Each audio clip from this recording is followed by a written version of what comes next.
All right, we are starting. I just want to welcome my guy, the one and only Madden 17 Bowl Championship winner, Dub Dot Dubby. Just want to thank you again for the opportunity to be able to interview you. You do so much for the community as far as, coming out, spending your time to be able to, talk to us and let us just kind of pick your brain on how to, possibly compete for a Madden tournament and just be a good streamer. And we want to really get into learning how do you manage everything. So again, welcome. Thank you again. How are you doing today? I'm doing great. And speaking of managing, I do have my son over here sitting in the recliner. He's 6 months old. So Let's if he starts go. going crazy, you'll have to excuse me a little bit. But I am on daddy duty today Okay. all day. So that is something as far as managing is concerned that I've gotten better at. Yeah, but I appreciate you guys having me. I see all the work you guys are doing, everything you're establishing here, and it's important. I've always felt like, no matter how big of a streamer you get or how big of a influencer you get, if you have to stay connected to the entire Madden community, man, it's important, and it's what's always going to keep the building going upwards, so to speak, from the Madden community. So it's always been a focus of mine to try to do it all I can for smaller streamers and more guys that love Madden, because at the end of the day, that's why we're all here. And I love that about you. I respect that about you because you're not someone that will take your, you average 700 plus in your streams. You are a Madden champion winner and you don't take that to your head. Like, you're still willing to give back to the community. And that means a lot. That definitely means a lot. And Yeah, I try to for sure. I feel like I'm old. I'm 34, and I think about my future, man. And if you don't have the kind of the respect and the gratitude of the smaller streamers, man, who's gonna still be there for you when you're an old man in the game, really? So that's one of my thought processes, man. You always need to support the small guys because those are the ones that support you and helped you get where you are. And I feel you. I know, what you mean. We are old in the game, but dude, we're not old. I'm right there with you. Yep. But man, I do want to say this too. We're gonna get into that a little bit later. But I have a 9-month-old myself, and one of my first streams that I watched of you was you with your baby, and we're gonna touch a little bit about that. But that was like an awesome stream. My wife loved it. She got all sentimental and stuff, with us just having our baby too. So, but first thing I want to do, I want to go to Dub Dot in his childhood days. Were you someone that had the same competitive fire out there on the basketball court, out there in gaming? How was Dub Dot as a kid? I think so. I grew up in Philly, and that's like I would probably, the East Coast, you got to put New York in there, but as far as just shit talking, like community and like just environment, I think it's kind of the precipice for that. It's kind of what I grew up in, and that just fuels it. One of my I've always felt to try to just embarrass your opponent and make them look stupid and make them mad. I think that's key. When you make somebody mad, it really just it changes their focus, makes them less of a player that they are. So for me, just the competitive environment I grew up in, whether we would always play football and basketball and Madden. That's where I started playing with my friends, and it all was super competitive because you always wanted to laugh at the person that lost, and you always wanted to be the person to win. And I think honestly, it's not even about win. I think you just don't want to be the person that everybody laughs at for losing. Really, I think that's the most important thing that I always felt growing up, and it's kind of been instilled with me for my entire life, especially my Madden career. I totally get you. I know I'm West Coast. I grew up in Compton, and it was the same way.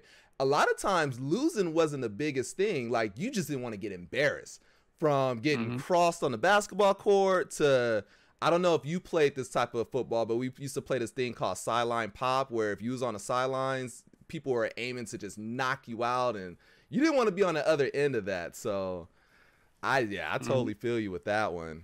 What was your favorite sport growing up? Basketball, football? Which one would you choose over each other? Basketball and football are kind of 50-50 for me. Even Yeah. now in my I go back and forth. I watch a good basketball game and I'm like, wow, this is the best sport ever. Then I watch a good football game and I'd say it's this nothing better than this. So those two sports are kind of without a doubt 50-50, kind of in my heart.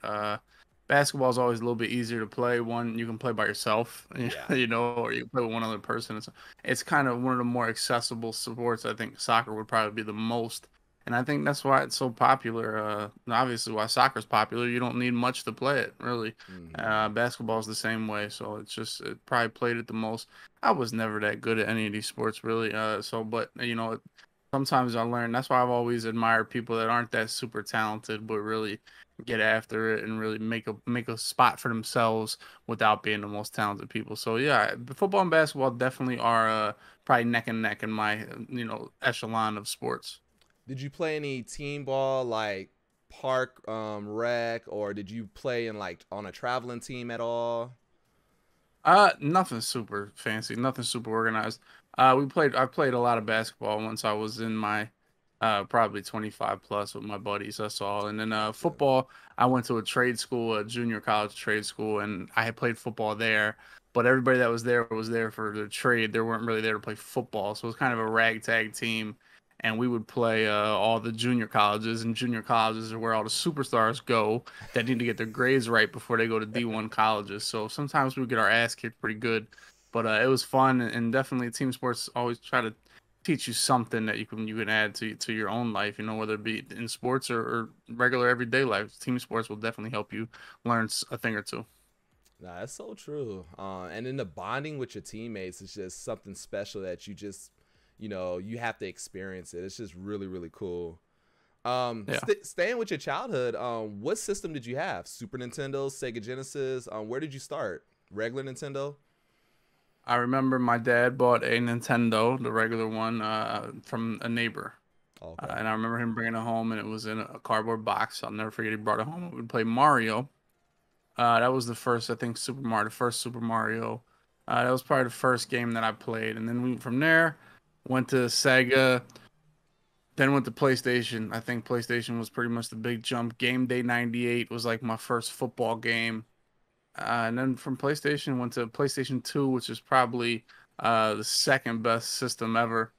Behind what came next was Xbox 360, which for me, I think is the best system ever. Yeah. That came out, and that's when I switched from PlayStation. Always an old PlayStation head, PlayStation 1 and PlayStation 2. The first Xbox was kind of trash, so I was never a Halo guy. But I went from PlayStation 1, PlayStation 2, and then Xbox 360. I switched to I don't really know what caused the switch to 360. I think, but Madden '08 is when I switched. We used to be on a website called the Gamers Lab, where I Okay. used to try to find like the glitch plays for Madden and get better. Kind of like, I mean, I guess kind of what Twitter is now, like people talking about Madden, and I always would love that. So for me, that's where when they started calling 360 the current gen, that's when I went and made the purchase to get an Xbox 360. Gears of War 1 and Madden '08 kind of were my, 19 to 21-year-old life for the most part. Yeah, and then just stayed with Xbox, and here we are now. That's crazy.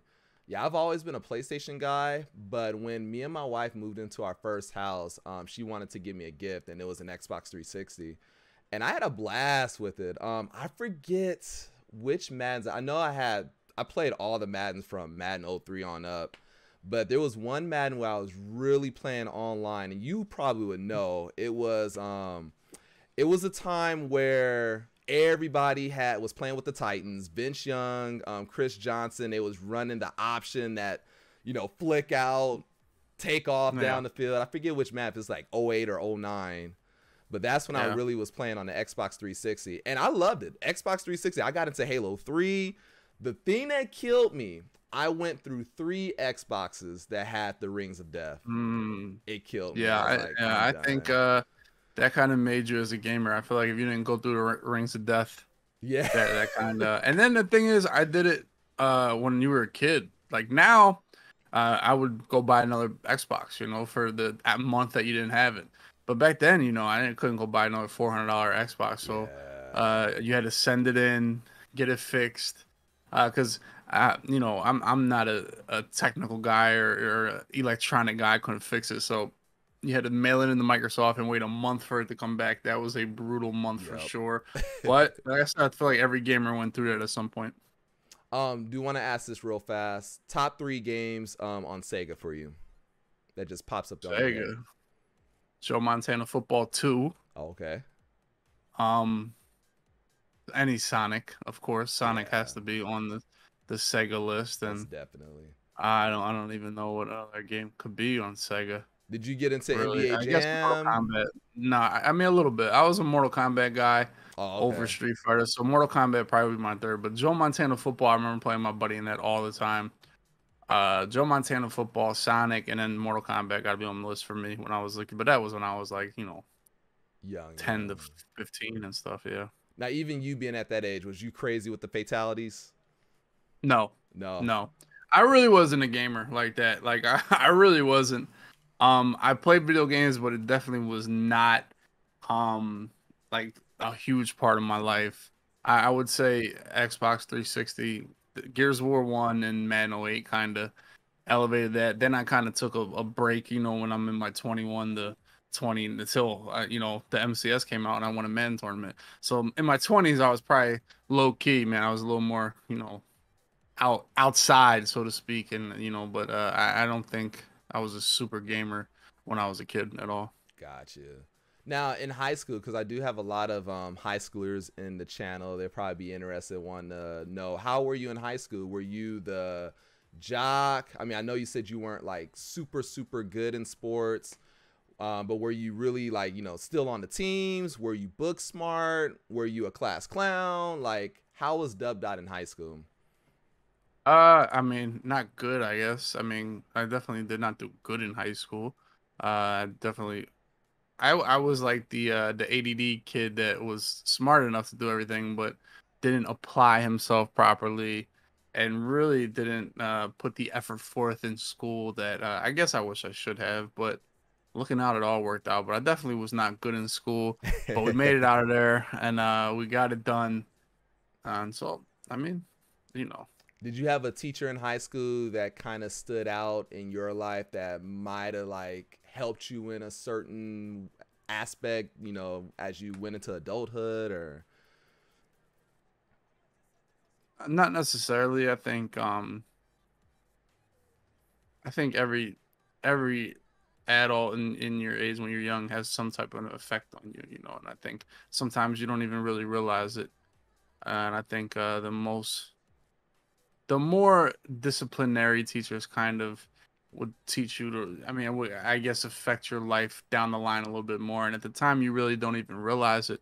Especially, I would probably say if there's a lot of high schoolers, the teacher you probably hate the most is probably having the biggest effect on the rest of your life, man. It's yeah. hard to realize it, and I say that even for my parents. I mean, when you're a teenager and everything, you have no idea what your parents are doing for you, and I feel that way when I look about what my parents did for me when I was that age. At the time, you're kind of a stubborn brat, I guess everybody is to some extent, Hmm. some more than others, and when you look back, you really see the effect that adults had on you when you were that age. I know you at that age you feel like you know it all and you hardly know anything. It's like you kind of just tune Hmm. everything out.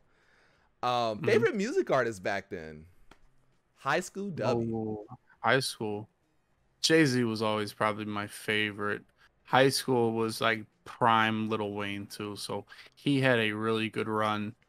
Carter 1, Carter 2 in my high school Yeah. days, but and this was Jay-Z, and this is when State Property, which was um peak Philly rap, Philly music, was my high school year. So Beanie Siegel and Freeway and the Rockefeller, all them guys was pretty much peak music for me and my peak high school for real. So that was kind of what molded my music taste. Oh, okay, with you being into a lot of hip hop and stuff, how were you dressing in high school? Did you have like a lot of the, I don't know, FUBU, or trying to think of some of the brands Well, back then? we had Jabot jeans in Philly. I think I had Jabots, and they Oh, had like okay. straps on them. You Uh, wear some we Tims? had a uniform, of course, as the East Coast, Yeah. and in high school we had a uniform that made you wear a collar shirt, But back then we had like Dickie suits were like a big deal. So a Dickie suit was like the work, it's just a button up, and then so a Dickie suit was kind of prime Philly gear in my high school. Then you would wear State Property had their own clothes, so you wear all those. But you all had to always had to wear a button up shirt, so you would always have like a Okay. polo shirt or something like that. Rockaware had a little bit. Everything was super big, and I'm kind of mad because I have so many jerseys. Jerseys too were like a big deal. Mm-hmm. Um, I have so many, but they're like 3 and 4X, so it's like you can't wear them anymore. So they're just around for the most part. But Dude, like, jerseys were a big deal. why Yeah, were we doing that? Like, I was the same way. I had the big baggy shirt, my shorts are so big. Like, that was the style back then. It was like, man, I wish I could still fit in some of the stuff. for sure, definitely. Crazy. All right, so moving up to adulthood, your early 20s. You don't have to say exactly what your first job was, but what type of work did you get into? My father had his own business cutting down trees. He climbed trees, tree surgery, tree removal, Oh, planting trees, snap. everything like that. So he had his own business. So I always kind of had a job, so to speak. That was always my job pretty much my whole life. So that definitely helped me, transition into gaming. But that was the only other job I ever had was cutting down trees, carrying logs, carrying brush, all that stuff. So definitely, one of the biggest labor jobs you could have. It was what I grew up doing my whole life. Dude, that's like insane. And, especially I'm pretty sure in Philly, I've never been out there, but in the summertime, it gets kind of hot and humid out there. And Mm-hmm. man, that's work right there. That is serious work. Any No. crazy stories that you have from that job? Uh, Like, did y'all accidentally a tree fell on a building or something like that? Or no, I'll tell you, my father was always, and this goes back to how you felt about him when you were younger and everything like that. It's like I look at how he was really good at what he did, really safe. And the okay, one thing that I always admire about him, and it's all about people always ask you who's your hero, and the older you get, the more you realize it was my father. He was always able to really keep his cool. The worse things got. Like the more things got sketchy and dangerous and weren't going that well, I feel like the cooler he got and the more composed and the more under control he was. I feel like he would get pissed off at little stuff that like just like how are you can get this mad about that, and he would argue with you over little stuff. But when he needed to be really cool, he was really under control. And so as far as dangerous and bad things happening, rarely ever happened to us, and we're blessed for that. that's good. That is awesome. Now I know you have a fiance. You guys have a little baby. How was Huh? that? Like, were you just like the smooth Mag Daddy Dub Dot? How did it go when you went to talk to her? Was it like a pickup line, or was it just like you guys are hanging out as friends and it just, hooked up? And how was the first date? Well, I had met her. I'm in Ohio now. My best friend moved to Cleveland from Philly to be a lawyer. He got a job out of law school, so he took it in Cleveland. And it's just obviously a smaller city than Philly. And I would drive out here a couple times a year. And I met her probably 5 years ago out here in Philly or out in Cleveland. I met her, and so you always just stay in touch. And eventually, I would just go see her from time to time, and then we would do the long distance thing. And it was really this pandemic and this COVID that kind of made us lock down, right? And it Mm-hmm. made me go to Ohio and say, I'm going to stay with you for during this rather than, be apart and travel every other. Because at the beginning, you didn't know, are they going to let us travel through states every other weekend, or what is it going to be like the next couple months? So I just moved out here and just stayed with her.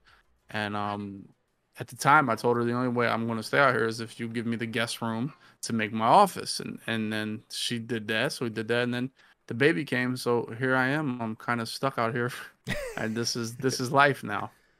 Now, is she real supportive of? I mean, obviously, you've already done a lot. She knew what you're into going into it. But how supportive is she with your streaming, with you competing in different championships, and does she also help out in the background that nobody knows about? Like, how supportive is she with this?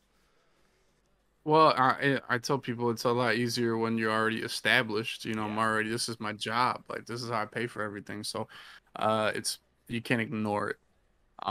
But you know, it's hard to really translate to regular civilians, I guess, what is involved in this and how successful you know you can be in one night or one week or if you really grind for it. But she's been super you know supportive and lets me do pretty much whatever I want. And at the end of the day, she watches the baby, except when she's at work today when I have him, which is probably half of the week. Half of the time she still works from home and she can be with him for the most part. But the other half she goes to work, and that's when I have to be up all day watching him, and then try to stream at night. So yeah, she's been super supportive, and this is our life, and this is what I'm gonna do to support our family, and it's doing pretty well so far. So I just want to keep going higher and higher. And that's awesome, man. You know, it's definitely work. When I had my son is 12 now, but you know, me and my wife, we did the split. We didn't believe in daycare, and you know, I know people do it and stuff like that, but it was something to where I didn't want to send him somewhere. I worked graveyard. My wife worked, you know, the day shift. We made it work. I toughed it out. Days I didn't get any sleep, but I enjoyed it. And I'm pretty sure you're enjoying it too, having, you know, that your son. How was it first day you got to take him home? Fatherhood, how was that drive? Uh, How was it bringing him home? Definitely. Everybody tells you, you know, when once you have your 9 months of having a baby, it's going to change your life. It's going to, you know, you're never going to, you don't understand how it's going to change your life, and you believe them. It's you don't ignore them, you believe them, but it's still 10 times as much as you anticipated. So the baby, I remember when we were in the ultrasound, we got told right away. We want to know right away what's the sex of the baby, like instantly. Yeah. And I didn't really care too much going into it. I remember I kind of a guy that, you know, hope for the best and prepare for the worst. Not that having a girl was the worst, but you know, I was like, all right, I'm going to prepare for that. Yeah. And so I'm probably going to have a girl. But then once they said a boy, it just like opened up my mind and my heart to all the things we're going to do in the next, you know, 15, 20 years together for real. So for me, Yeah. I'm super excited, man, and everything I do is just I think about he's going to get to do this one day. He's going to get to play with all these toys. He's going to get to have all this memorabilia and all this gaming stuff. He's going to get to have it. And I'm super excited to be like the coolest dad in his school, like, and have the Yeah. coolest house for him and his friends to come play with and stuff like that. So just super excited for everything we're going to do in the next 20 years, really.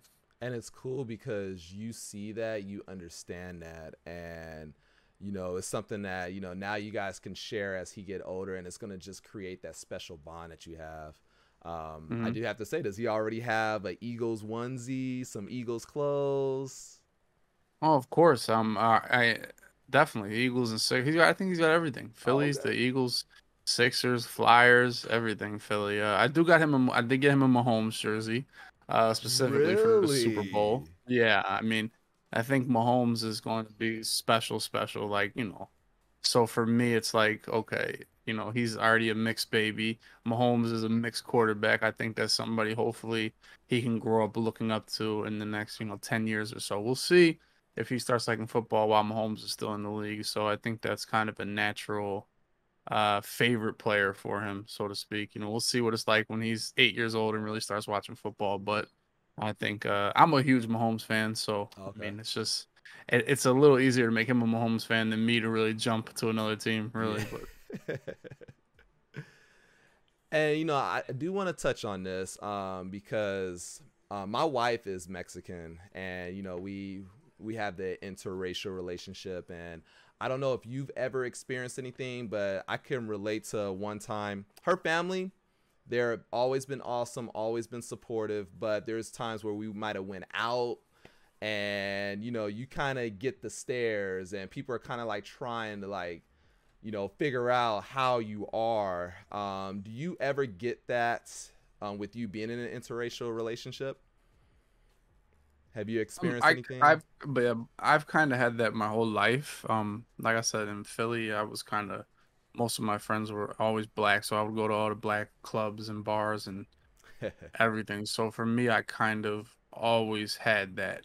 So Yeah. um, I don't know. I feel like there's things that I'll never be able to teach my kids about, race and how other people treat you. But I've always had a thought that if people are that miserable that they're going to judge you and look at you differently, I don't think you should ever let miserable people affect your attitude and affect the way you live your life. I think all people with any type of hate in their heart are ultimately miserable at themselves, and I think that you need to not allow those people to ever affect your mood and keep your mood positive. So that's how I look at anybody with any type of hate in their heart. So I hope I can relay that to my kids, but it's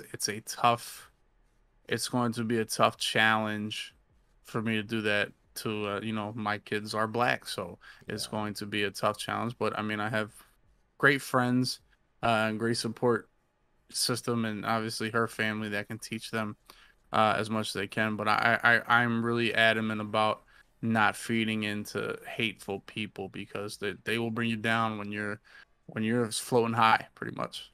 Yeah.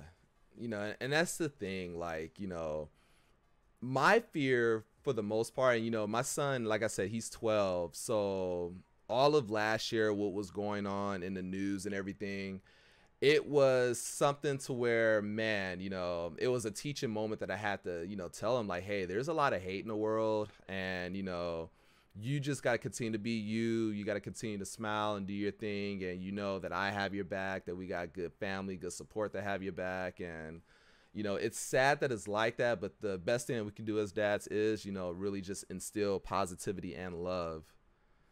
Mhm. So Yeah, it's a tough spot. And I feel like a human nature is kind of to play devil's advocate and argue. I think every time somebody makes a point, you kind of want to tell them they're wrong. I just think that's human nature to kind of be inquisitive and be argumentative, and I think that's kind of what fuels a lot of the debates and a lot of the anger in the world. But you just honestly, I just feel like you got to stay positive, and it's definitely a subject that I'm going to continue to learn for the rest of my life at this point. all right, so we're gonna hop into Madden, but one thing I do have to ask, I see in the background, are you a SpongeBob guy? Do you love SpongeBob? Uh, no. He is, like I said, he's sitting in my Oh, chair watching the TV, okay. and I am having a theory. I don't know what. Do babies like cartoons more? Can I put anything on the TV? I was watching a baseball game. Would he be more intrigued with watching the cartoons or the baseball game? Does it really matter when he's 6 months old? So I don't know, but to calm down, try to put the some cartoons on just to say maybe he'll watch that and stay a little more chill for just a little bit of time. Yeah, I can't even tell you because with my daughter, she only likes to see cartoons that have music. Once the song stops, she's crawling around doing her thing. My wife tells me that Hmm. she loves to watch me stream when I have like my just chatting section, but then once I go into the game, then she just loses interest and just goes all over the place. Hmm. I So believe it. now, we both kind of have like a similar thing going on. Did you ever have an afro or a lot of hair as young Dubby? I had to ask you this. No, I always had a buzz cut. Oh yeah. I always had a buzz cut. Always, my whole life. Then my sister is in hair. She works at Ulta, the big makeup store. She does hair. Uh huh. So she's a hairstylist. She got really into that. That's her job. Oh okay. She is 2 years younger than me. I believe she turned 32 yesterday, I believe. Really like yesterday or today, 28th. So so as I got 24, 25, she was like, you need to grow your hair out because my hair was thinning. And as a white person, we have this beautiful ability to kind of comb our hair where we want it to go, and kind of cover up some spots. It's kind of one of our superpowers. And so I was able to grow my hair out and kind of have a comb over for 4 or 5 years. It looked pretty good. Then it got a little bit too thin, and I couldn't stand the right way in the wind. And Uh sometimes the wind would knock it the wrong way, and that would get rough. So for me, once that happened, and I kept my hair, and I was actually in Jacksonville, and that's when we were in the shooting, and I got hit in the head, and then the doctor kind of shaved half of my head So that was kind of the straw that broke the camel's back, and I said, you know what, let me go ahead and just keep shaving my head from here on out. And honestly, I wish I would have did it my whole life. God, you like it. You like the look. Oh yeah, you know, I'm blessed to have a head that's not super ugly. Some people have ugly shaved heads. And I look at my son every day like, all right, I hope your your head, you know, smooths out in this area and it's a nice. So if you do go bald, it's not that big of a deal. Well, if you ever do want an afro, I do this with my viewers and stuff. We got something that can help you out. I got the afro pump right here. All you gotta do is just spray that on the head, get some nice juicy curls. I think it'll look real good on you. I'll send Not one out bad. there to you. Yeah, might have to be a move. All right, let's go. Let's start into the Madden tournaments, Madden competitions. What made you get into it? Did you already know, you know what? I got it. I can go out there and just, clap these guys. I can go out there and compete. Like, what made you jump into that scene? Well, I I I will tell you that I always was good at Madden. Once I got into like that's how Madden works. Once you get into the circle, get into like respected people in Madden, you play with them and you learn some stuff from them and you see what they're doing. I always took to the game really quickly, and Madden '08 was the first year where I kind of got into that competitive scene. I remember buying an ebook. It was the Atlanta Falcons ebook, Madden '08. Okay. It took my game to a complete another level. I mean, I can't stress it enough. Like I was playing the game, but I had no idea what plays worked and what plays I should run. And that's when I kind of, accepted the game, got an ebook, learned how to play, learned what plays worked, and then from there you learn how can I add the things I was doing before, the little wrinkles that I had to my offense and stuff like that. So Madden '08, I really became really good at the game. They had a Madden tournament in Philly, so it's right at home. It's not far. It was called Players Bowl. It was probably the biggest tournament then, other than the Madden Challenge, which was owned by EA. The Madden Challenge was the big one in the beginning of the year, but Players Bowl was like the underground Super Bowl. And I remember '08, I went there, and I was just railing people. I was doing really well. My first live tournament. That's when Problem was there. And I learned a lesson at the tournament. I played a guy named Chuck Hollywood who was on the Madden bus, but he was terrible. And the next game, had I won it, I would have played Problem. And it was one of my first lessons that I was kind of looking past the game that I played, and I wound up losing the game to this Chuck Hollywood guy who wasn't good, and then got super lucky. But I remember looking past that game, saying I'm going to play Problem next. I was super excited for that. This is when he was like beyond the best player in the world. Yeah. So Man '08, that was probably my first tournament. And then I'll be honest, from Man '08 up into Man 16, I really was like, do I want to travel and spend money to compete in Madden? I knew it wasn't worth it. And you just got to play the percentages. You're probably not going to win anything. I was 29. I'm 34 now. Still have won one Madden tournament my whole life. So if you play the percentages, you're probably not going to win. So I would always do that, and I would be scared. I'm not going to go spend $500 to travel to a tournament, sign up, and then lose. And to me, it wasn't worth it. Yeah. Even if they were in Harrisburg, if they were an hour and a half away, it just wasn't really worth it for me. But then Madden 16 came out, and now they have the leaderboards, the MCS, for free. You can play at home in your underwear, compete against people. Doesn't cost you any money. So for me, I'm all for it. One, you already get to play better people. The leaderboards, like I said, I was always good. But once the leaderboards came out where you could play better people all the time, it really took my game to the next level. Like just playing the best players all the time really took me to the next level. And that's what propelled me and just gave me more fuel to the fire to keep going. So for me, Madden 16 was when the MCS first came out, and that's from there on out. I just try to compete in everything that I can. So Madden 16, you really got into it. Who were your lab buddies back then, Madden 16? My buddy Vilma, who's just gotten into streaming lately, was probably my lab partner probably since Madden '08. We met online. He was the first person I met in person from gaming, was Vilma. From New York. He was from the Bronx. We would go up there, and it was fun to go to New York. New York always makes you feel little and kind of insignificant. It feels like the whole world is moving way faster than your life, pretty much in New York. So it was always fun to go up there for me as, a 19-year-old kid. It was awesome. And so he was one of my first partners that I played with all the time. I still do to this day. And he always made me better and stuff like that. So for me, Vilma was the first one, and then Madden 16, one of my buddies balling you up, my buddy Kent, who actually lives probably 20 minutes from me now. Oh, I okay. used to play with all the time from '08 as well, and those guys kind of carried over. A lot of these guys kind of fell away and got off of the game because of their family or whatever, something like that. But I just keep going, and then from there it moves on and gets, you meet new friends from here on out, and now here I am, kind of at the point where I could probably play with anybody if I wanted to, get help from anybody, and everybody in this competitive field is kind of my peer, my friend. So definitely grown different relationships throughout the process. Madden 17, your big year. Let's just touch on the moments, the memories. What stood out? I mean, that final four, the your final run against Skimbo and Problem, my goodness. But let's talk about that. What memory stood out from that year?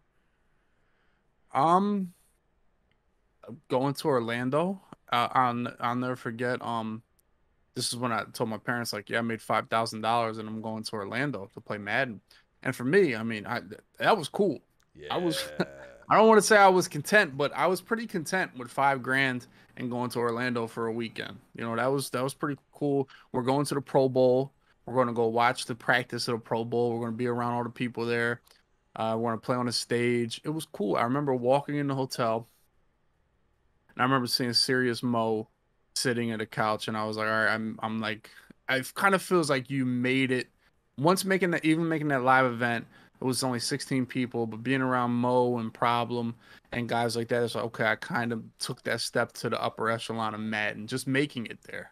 So I was Yeah. definitely happy to be there, and I don't want to say I wasn't too confident, but I obviously I have shirts now, like needed shirts and everything. And Hmm. my plan, I always thought, I'm gonna wear a shirt when I get there. I didn't bring a shirt. I didn't do it, right? Because I was like, I wasn't all in, so to speak, right? Yeah. So I'm in Orlando. We play on Friday, Saturday, and we get there probably Wednesdays. But then, Thursday hits, and you know what I say? You know what? I've got to be all in. I'm gonna make it around and be all in. So I remember actually making the shirts in this shirt. It was a custom t-shirt shop called like Frog T-shirts or something. I remember I made the shirts there in Orlando. Had to catch an Uber to go pick them up, and wound up playing with the shirts that I bought made in Orlando. I made that last minute decision, like, I want to get some shirts. I'm gonna full send. I'm gonna go all in and put the chips to the table and try to win this. And I remember I played Canes first in my little group Pele, and I lost that game. It's a game I stopped him so much. I just played really bad. I remember I had Meek on in my headphones, like Meek Mill stuff, right? Like Uh-huh. super hype. And I was just like sped up. I was so doing too much, way ahead of myself, and played really bad. And from after that game, I put Views on. Drake's Views was out when it came out, and that's the album I pretty much listened to the rest of the tournament. But yeah, so that taught me that I got to calm down a little bit in the games. Then after I played Canes, I played Jet Steel. Jet Steel is one of the all-time great Madden players, probably top 10, 15 players ever. Yeah. I'm losing that game by 10 points, right? Losing that game by 10 points. It's about 2 minutes left. I'm like, you know what? I'm going to have fun with my $5,000. That's how I was. Good for me. But he actually like let the door open for me. He really did. And I came back and won that game. And that kind of propelled me from there on out. I just played. And Madden's about like everybody can be good. You can be really good. I feel like I've always been really good. I still am really good. But you got to play your best games at the best time. And after that game against Jet let me back, I just really played my best games. And I wound up beating Hollywood, who was the best player in the world at that tournament. He was unreal. Probably as much as I played Problem and I played Skimbo, I was probably a bigger underdog versus Hollywood to get to the Oh Final yeah. Four. Then after you win from Orlando, it was all like I'm so blessed for that tournament. I really am to see what it's like nowadays. But you win in Orlando, you win, you make the Final Four of Madden Bowl tournament. You make the Final Four. Okay, we're gonna send you home, but next weekend we're gonna fly you to Houston to the Super Bowl. So it wasn't just one stop. You know, next weekend we're going to another city. You know, so we're going to Houston next week. So go home, get some rest, pack up, because you're going to Houston next weekend. And so it was just four of us. It was me, Skimbo, Problem, and Serious Mo, who are three of the top five Madden players ever that were in my Final Four. So I always take that as a point of pride that, you know, I came on top of those three guys in the Final Four. Dude, that is awesome. And did you get to meet some actual NFL players during that whole experience too, at the Super Bowl and everything? Well, what happened was, so whoever won was going to go on the red carpet of the NFL honors. The honors is where they do their awards show before the Super Bowl every year, which is like, okay. So I didn't really understand that, but I was on the red carpet at like the red carpet. So like every NFL star and former NFL star is walking by me. I had my own section, so to speak, in that part of it. So I was able to meet everybody. And it was crazy because I'm not the most, you know, outgoing person. I'm not the social butterfly. Yeah. I'm not, but in that moment I kind of really just went after those guys. Like, nice to me. Like, I was just I'm talking superstar Larry Fitzgerald, Barry Sanders, Randy Moss, Charles Woodson, just all this Joe Namath, just guys just walking by me. And I just was like, "Oh, buddy, you dropped everything over there." Hey, if you have to But go ahead. I totally no, I'm good. understand. No, he's all right.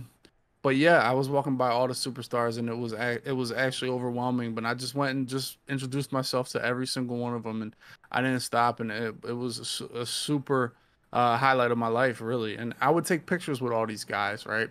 So I'm just asking for pictures. Can I take a picture with you?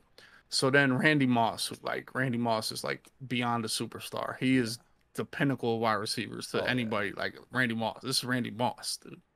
So Randy Moss, can I have a picture with you? So Randy Moss proceeds to look into the camera and just give me like a hype speech on a video rather than take a picture with me. He just starts hyping me up and really just celebrating my Madden championship with me. So Let's that was like go. super dope, super awesome. So yeah, that red carpet experience really was another blessing that I had from winning the tournament that I did. It was by far the best tournament that the MCS has ever had. So I'm super grateful and blessed to be able to take home that one. That is awesome. Now I want to kind hmm of get into, some of the things that you're doing right now. You just put out a YouTube video yesterday. I actually checked it out. 10 things you need to do to compete in for a Madden championship or in the Madden tournaments. But not going to talk about it. I do want to get into it a little bit. You guys out there, make sure you click the link, !Dub Dot. You guys go subscribe to Dubby. Check out the video, because not only is that video good to compete for, Madden tournaments and at the highest level, dude, you can use some of those principles in your life as well. For all the streamers out there, you can use it in your streaming life. A couple of things I want to talk about though. Number 4, the positives, and number 10, excuses. And just explain how, with you being a streamer now, how everyone out there can apply that to their streaming, to their everyday lives. As far as, well, positives, I don't remember. I'll be honest with you, that video was from last year. Oh, And I went to tweet it out because it was a great idea I had last year. Now I had last year, and then let me go grab him real quick. all right, that's So the fine. video was from last year. Got Hey, you. buddy. But yeah, if you guys seen it, just the positives. I know, a lot of times when we're streaming and you are playing Madden, a lot of times there's times where, you'll get into a match that it really bothers you. And while you're streaming, you don't want to let that affect you too, like affect your stream and affect your vibe. Like, you want to stay positive in the moment. But I'm going to go ahead and let Dub get back and talk. Look at the little one. See the camera, buddy? No, but as far as positives, I feel like you have to stay positive. Negative things are always going to happen to you, and that's not even in Madden. That's in everything. You know, Yeah. you're going to have bad days. you're gonna step in a puddle and have a wet sock all day, things like that. So I just feel like, oh, you turned it on? Oh, he's already pressing it. Let's go. Yeah, so, yeah. No, but it's always going to be how do you how you deal with the negatives is really going to change your attitude and everything, including Madden. You're going to have drop passes, you're going to have drop picks, you're going to have fumbles, you're going to Hmm. have, block sheds, you're going to have, you're going to miss tackles, things like that. So for me, it's just how your attitude stays the same when that happens. So for me, that's one of the biggest things that keep your composure as a Madden player. And excuses. I mean, no one's ever been successful making excuses. No. There really aren't. And I think excuses are just the backbone of failure. They really are. And I've always gotten along with Skimbo because we see the same way in that aspect. Excuses are for losers. Honestly, they really are. You have to take accountability of why you lost and what happened. Sometimes sometimes you get cheated. Sometimes bad things happen. But for the most part, you're the reason you lose every game of Madden. Like, and you got to understand that. And like I said, no one's ever been successful making excuses. So that's a big deal, and it's something we see so much in video gaming. Whether no matter what game it is, so many excuses for absolutely everything. So for me, that's a big one as far as taking the next level in Madden. And I think you say it a lot too. It's one thing, you learn the game, you know what flaws are in it, and you just play it. You just play it. Don't, as the moment you use that as an excuse, you're blaming abilities or, whatever, you're already defeating yourself. And I think I've heard Hmm. you say that a couple of times. No, yeah, absolutely. I mean, you already got to beat your opponent now. In your mind, if you have beat your opponent in the game, now you just made things harder for yourself. So accept it, know what it is, and get good at it for the most part. Who helped you the most in transitioning to streaming? Shoot. Um, it's a handful of people. I would say ScoMo helped me a lot. Has helped me a lot. Problem has definitely always helped me. And my buddy Rob, who's kind of my manager now, who's my computer nerd, computer geek, and streaming expert, has helped me with all my problems here for the last couple years. But when it started, I mean, you just kind of learn. I will tell you, ScoMo, Problem, and YouTube helped me a lot too. I YouTube is an absolute gold mine for helping Yes, you do it everything. is. If you want to Yes. change a carburetor, if you want to, build a PC. I mean, if you want to dig a ditch around your house and help with drainage, YouTube will tell you how to do that. And YouTube helped me edit videos. It helped me learn how to stream. It helped me learn everything, how to put sub count in my stream. Put it in YouTube. Put it in Google. That helped me. But I would tell you, ScoMo, Problem, Toke, and my buddy Rob now to this point, who helps me pretty much every day, do all technical things and stuff like that. But definitely have some help. You always need some help, and you gotta lean on some people that know more than you. Now I want to get into, you got something coming up. Boss Bot Wars. I want to say it starts August 19th. Free for anybody that's on Xbox. Go ahead and talk a little bit about Mhm. that, the excitement that's coming with that. Boss Battle Wars is something we started last year. I've always felt sometimes the not the average Madden players, but the slightly above average, little bit below elite would be the most entertaining players to watch. Because they're not perfect. They're gonna make mistakes. They're gonna do some questionable things, and and it kind of brings a little bit of attitude back to Madden, where you're playing somebody, you're talking trash and you're getting after it. So I Yeah. always wanted these people on the mic talking to each other, and then we brought the cameras in. Then we kind of build rivalries. And the other thing I think um, really hurts Madden viewership is that there's a lot of different people all the time. So I kind of set up a format to where you're getting the same, five or six guys to watch every time. So you're Oh. getting their characterness, so you're getting their, them. You're either going to root for them or root against them, one or the other. And just having those same people you get look forward to playing or look forward to watching can build an audience for your platform. Whereas Madden, you know, if Kiv is in there or Skimbo is in there all the time, you get these people you get to root for, you know. So that's a good thing. But Madden's very fickle where you might not win and some new guys might be there. And we've seen a lot of new guys in the last couple years.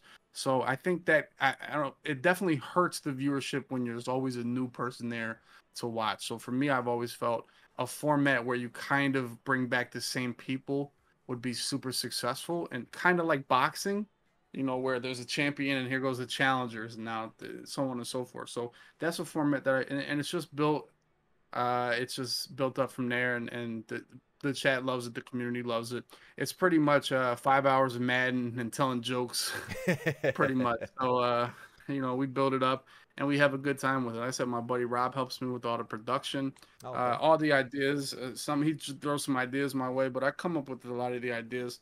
I think one of my strengths, you know, as a streamer and a Madden player, is kind of my ideas, you know, and my creativity, being an artist and everything. So that kind of helps me with my creative side. I think as much as I'm good at some things, I think creativity is my biggest strength, especially in this Madden field. Now, where do you want to see this go? Do you like what will be the ultimate level for you for Ball Spot Wars? Um, I don't know. I part of me says you want a sponsorship, but do I really want to play in the Pizza Hut Stadium? I guess if they're going to pay me 10 grand or something, I'll go play in the Pizza Hut Stadium. But it's Yeah. been super successful now. I have guys that are bought in. They don't care how much the prize pool is.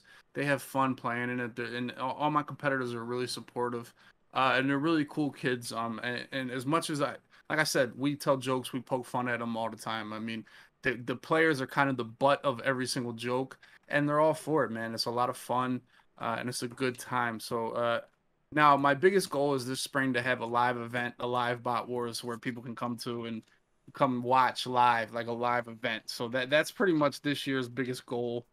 But yeah, I just wanted to keep growing and be a staple of the Madden season, which I think it already is. But you know, the sky's the limit, and we'll keep putting forth our best effort. I know I see a lot of people talking about it in the Mad community, so you definitely have something going there. We're gonna go ahead. I'm gonna end out on some lightning questions. The first thing that comes to mind when I say these things, just go ahead and say it. First thing, favorite cereal? Cinnamon Toast Crunch. Cinnamon Toast Crunch. You have 2 tickets to go to anywhere in the world. Where are you going to? Anywhere in the world, probably Greece. I've never been there. I've never really been anywhere other than America. I've been at pretty much everywhere in America, but I'd probably go to Greece. It probably looks the best in pictures. That's all I really have to go to. And my mother is Greek, so that's kind of a little bit of a tie, but I think that's probably the place I would go. Okay, cool. When you boot up a Madden game and your opponent comes out in goal line, first play, what comes to mind? He sucks. That's it. Not care. I don't care. Yeah, if that's what you gotta do, you suck. All-time favorite NFL player? Brian Dawkins. Brian Dawkins. Let's go to Wolverine. Yeah. Your last Halloween costume? Oh my gosh. I have no idea. Probably like, I remember I had an arm one time. I had like an arm. Like a prop arm that got cut off, like just a disemboweled arm, and I would carry that around and put my other arm in my sleeve. And that was obnoxious, though. I thought it was cool, but then I realized I had to go trick or treating and carry around this arm and a bag of candy, and it got really annoying after a while. So that was a terrible idea that I had, and that was probably my last Halloween when I tried to carry around an arm the whole time, because then I realized, you know, it's really just not worth it. He's like, I'm done. Yeah, yeah. Who is your biggest rival in Madden? Who do you consider your biggest rival in Madden? Oh man, I don't know. I would say Skimbo, but he's like a lot better than me now. You know, he's accomplished a lot more. So that, you know, in our primes, we probably were. It was Skimbo. Oh yeah, but you know now, he's kind of, you know, definitely taken the next step, way above and beyond what I've accomplished. So I'm not too sure. At the end of the day, your biggest rivals are your friends that you play offline, whether it be Boogs or Vilma, like I said, that I play all the time. Like, you don't want to lose to those guys. And Skimbo's right up that alley. Do you have like a crazy hidden talent like me on stream? I like to do my Chewbacca. Like, do you have any type of noises or anything that you can do real good? No. No, I don't really have any noises or anything. I mean, like I said, drawing is probably my second talent that I have outside of, you know, playing Madden and streaming. And speaking of drawing, make sure, guys, !Dub Dot. It's on there. His Instagram has some awesome pictures. I'm a Lakers fan, and I love what you drew with Iverson. I mean, that was just iconic. Even though they didn't win a championship, that was iconic. And, you know, I saw the drawing. My wife saw it. Dude, that was probably like my favorite of all of them. Yeah, well, Allen Iverson is like my favorite athlete ever. He kind of got me into sports when I was, you know, 11, 12 years old. And, you know, as much as obviously the Sixers lost that series, they were supposed to lose that series. Yeah. But I'll tell you, taking that one game from Shaq and Kobe and the Lakers, that was a big deal. It was like a prideful thing. It was like, you know what? We're going to get our ass kicked, but let's get this one punch in that nobody else got in. Yeah. Nobody else could get that punch in. Nope. Nobody else could chink the armor. And here goes this little ragtag team led by Allen Iverson. They take game one in the Staples Center. And listen, we're going to be alive a long time. The only thing people remember about that is that game one and Allen Iverson stepping over Tyronn Lue. It is a bigger moment than the championship. And that, you know, that it's something to be said about that. Like, it really is the most memorable part of that whole series. Nah, that's so true. Definitely. All right, I'm going to ask this. I probably already know the answer. Would you rather twerk on stream or do a hot tub stream? Yeah, I'd probably rather hot tub stream. Hot tub stream? Yeah, men have no problem going to hot. There's nothing wrong with getting a hot tub. Yeah. Men shouldn't twerk. Like, no. I'm a man's man. Like, Clint Eastwood is not twerking. You know, Chuck Norris is not twerking. The Rock is not twerking. You know, it's just you can get in a hot tub. I'm definitely not twerking. That's not in my repertoire. And then final answer, you are a Philadelphia Eagles fan, but would you rather wear a Cowboys jersey or a Washington football team jersey? Oh, Washington for sure. The Cowboys are scum. You gotta understand, the Cowboys are like the scum of the NFL. Like, like, you either hate the Cowboys or you're a Cowboys fan. There's no in between. You have no hostile feelings for Washington or even the Giants. Like, we've had super rivalries with the and I'll tell you this, the Eagles have beat the hell out the Giants in my lifetime. Honestly, Washington's probably beat us more times than the Cowboys, but it's just a different. You know, Giants fans, they're not terrible. They're kind of obnoxious, but they're not stupid. I feel you. Same thing with Washington. Yeah, Washington, they're good guys. You know, if you're a Washington fan, that team has sucked forever. Like you got to give them some credit. Cowboys fans are miserable, stupid people. So for me, I would much rather wear the Washington jersey for sure. Bro, seriously, like, it could be June and Cowboys fans are already chanting Super Bowl. It's like, come on now, really? Yeah, definitely. Hey, well, I want to thank you. That's going to wrap it up. Thank you again for giving me, you know, your hour. You got the little one there. I know you're watching it, daddy time. But, dude, this was a lot of fun. I got to know a little bit more about you. And you got any parting words to anybody out there in the chat? No, I mean, the biggest thing, if you want to be a streamer, if you want to be a competitive person, the biggest thing I can tell you is believe in yourself. Like I said, my whole 20s, I didn't believe that I could win a Madden tournament. I didn't believe I could do that. I didn't spend the money. I didn't full send. I didn't go after it with all I had. Same thing with streaming, man. When I first won my belt, and I always thought I needed EA. I always said I need EA. I need them to help me. Hey, buddy, I need them to help me. I need them to support me or I won't make it.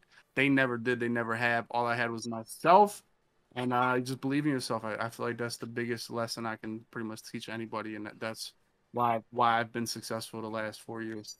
That's awesome. And guys, yeah, I didn't know he was gonna wear a red shirt. I wasn't trying to copy him or anything. It was just coincidence. But hey, it was nice meeting you, nice chatting with you. Hopefully we can do some stuff down the line. Good luck to all your endeavors. And again, thank you again for being on the podcast. All right, well, I appreciate it. Thanks for having me. All right, have a good one. All right.